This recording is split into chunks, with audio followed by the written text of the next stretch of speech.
Up next is Penn State head coach Patrick Chambers. Chambers enters his first season with the Nittany Lions, taking over a squad that went to the NCAA tournament last year. Coach, if you'd like to begin with an opening statement, and then we'll open up the floor for questions. You know, I got to tell you, it's an honor to be a part of the Big Ten, and it was an honor to be there at dinner last night with all those great coaches and coaches that I'm sure I've taken some things from, and you know, sharing stories and recruiting stories, basketball stories. It was great. It was just great to be a part of it, and I'm thrilled to be a part of the Big Ten, and I'm excited to be a part of Penn State basketball. Thank you, Coach. Floor is open for questions. Front right.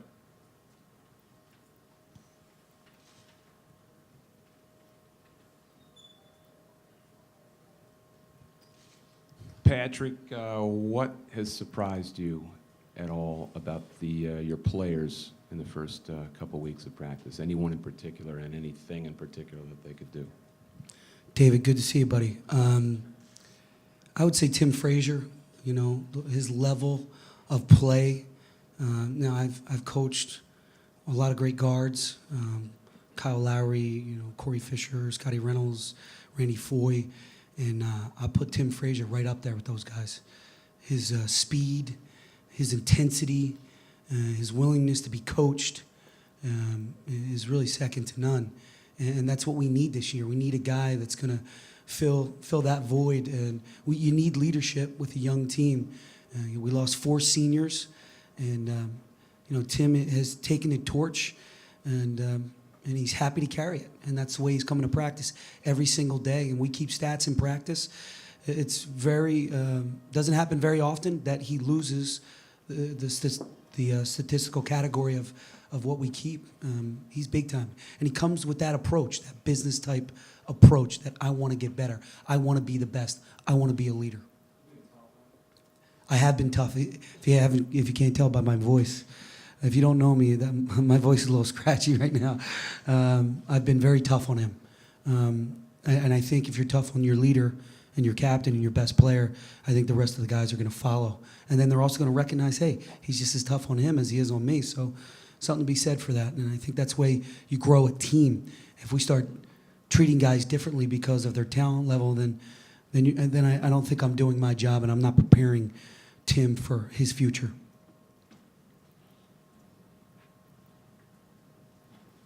Lone center aisle.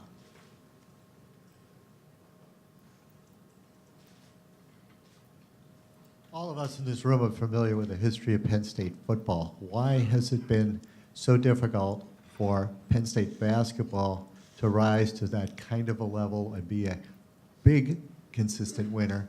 And when you were interviewing for the job, did you make any kind of commitment or promises to say you're going to bring the program to that level? Good question. First of all, Penn State football is amazing. Joe Paterno's been there for 100 years, and what he's done there is incredible. And we're going to try to emulate that.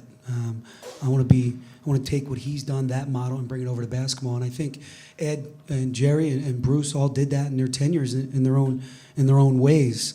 There was no promises though, but my vision is, you know, to make Penn State basketball tops in the Big Ten, tops in the country every single year, just like football.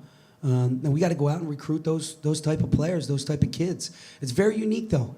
You know, we need to find kids that are serious about their academics, serious about getting their degrees, and love basketball, and love to play, and want to be pushed, and want to be driven. And that's a unique athlete, and we're trying. We're out there. We're searching. We're looking. But I mean, Ed just went to the NCAA tournament last year. 2 years prior to that, they won the NIT championship. I mean, that's still pretty impressive. 2 out of 3 years is pretty good years. And we want that consistency, as I say in practice, persistent intensity. We want a persistent, intense level of men's basketball, and I think we can attain it. I think, and we're headed in the right direction. We just got to get the right kids in the program.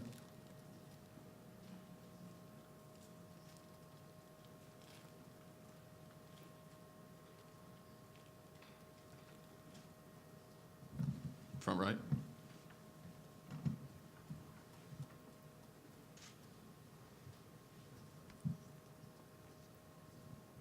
What's Jermaine Marshall's status?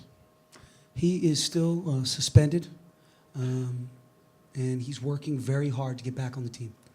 And I'm really proud of what he's doing and where he is now. He's doing really well academically. He's working out on his own. I'm communicating with him. You know, we have team rules, and we have a way that there's a standard of excellence in our program now. And if you don't abide by that standard of excellence, then you're not going to be a part of the program. It's that simple. And that's the way I want it, and that's the way it's going to be moving forward. We want kids that have great character and integrity, and think Penn State University first, Penn State men's basketball second, and then, oh, by the way, your family third. So that's what we're striving for. If he continues on the path that he's going, yes.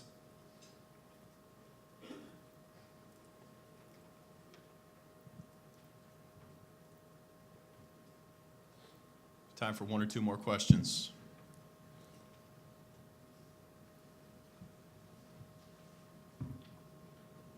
Front right again. Thank God for you, David. Appreciate it. You also lost DJ Newbill for a little while, so are you going to get into a situation where some of the assistants have to play in scrimmages? Actually, I heard you played really well last week, so I was thinking about, can we get a reporter, you know, an exception? I got to talk to compliance about that. Our guys are working hard. The guys that we have on the second team, they're working hard. But we did lose DJ Newbill to he broke his shoulder in practice. Good news, bad news. We're playing hard, we're competing, we're getting after it. Bad news is we have some injuries. On the left.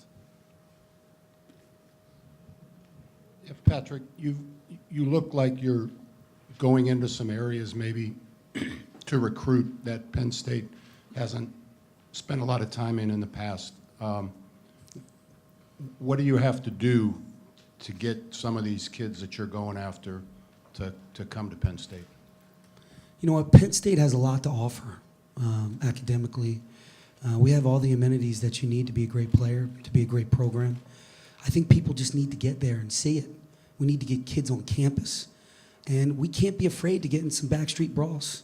We can't be afraid to go up against Villanova, Georgetown, Pitt, West Virginia, Ohio State, Michigan State, wherever the area may be. I mean, we're focused right now on the Northeast corridor, so we're going up against a lot of Big East teams. But we can't be afraid of going up against those guys. And we're gonna get that one guy. It's gonna happen. I mean, we've had a lot of big-time kids on campus. It's gonna happen, and we just gotta get them there.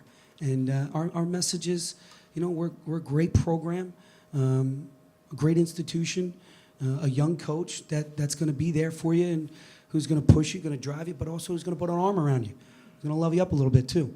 And that might be unique for this generation, the generation of now. Time remaining for one more question.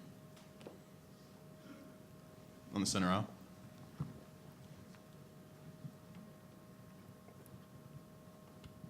Coach, just staying on that topic of recruiting, as a Philadelphia guy, that's one area that Penn State's had a tough time recruiting over the years. I mean, what do you think just your background can give you in recruiting that area and against, going up against some of those programs you talked about, the Villanovas, the Georgetowns, other people that recruit that area? It's all about relationships. You know, I built those relationships throughout my whole life in Philadelphia. Played ball, high school ball in Philly, college ball in Philly. Philadelphia is definitely an important piece for me because of those relationships, trusting relationships. Those coaches want to send their players to guys that they trust. And hopefully parents know who you are and they know your family and they know where you grew up. So that's where you want to send your kids. And you want to send them to the right situation as well. So I'm hopeful. And it's not just Philadelphia, though. We got to hit everywhere. We got to go where the talent is. I mean, obviously, that's where my relationships are. That's where I'm from. But we need to dive into those relationships. Thank you, Coach. Thank you.